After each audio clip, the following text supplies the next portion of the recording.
Halol mehnat qilib ro'zg'orini but qilish o'rniga qing'ir yo'lni tanlab o'ziga choh qaziyotgan insonlar ham uchrab turadi. Samarqand viloyatida ana shunday holat kuzatildi. Yaxshi ishi, uy-joyi, mashinasi bo'la turib, mo'may daromadni ko'zlab giyohvand moddalar savdosiga aralashgan shaxs tegishli jazosini oladigan bo'ldi. Jinoyat ishlari bo'yicha Narpay tuman sudida ko'rib chiqilgan mazkur jinoiy ish tafsilotlari navbatdagi lavhamizda. Samarqandda sobiq bankir 1 kilogramm geroin bilan ushlandi.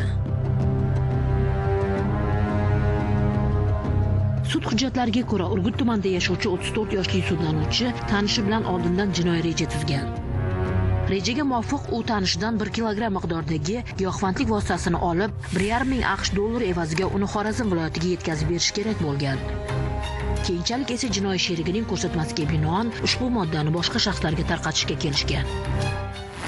Sud materiallarida qayd etilishicha, sudlanuvchi giyohvandlik vositasini dastlab Urgut tumani Chep mahalla fuqarolar yig'ini hududida joylashgan yashash manziliga yashirib qo'ygan.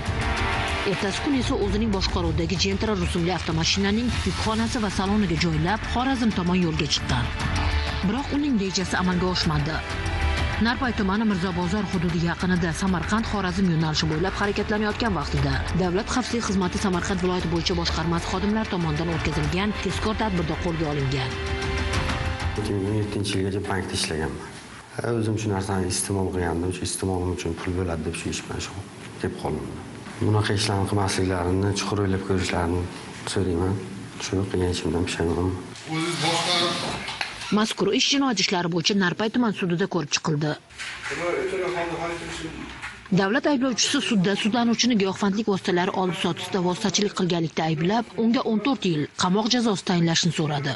O'zbekiston Respublikasi Jinoyat kodeksining 59-moddasi tartibida tayinlangan jazolarni qisman qo'shish yo'li bilan uzil-kesil 14 yil muddatga ozodlikdan mahrum qilish tariqasida jazo tayinlashingizni Sudlanuvchi qilmishdan pushaymon ekanini aytib, yengillashtiruvchi holatlarni inobatga olishni so'radi.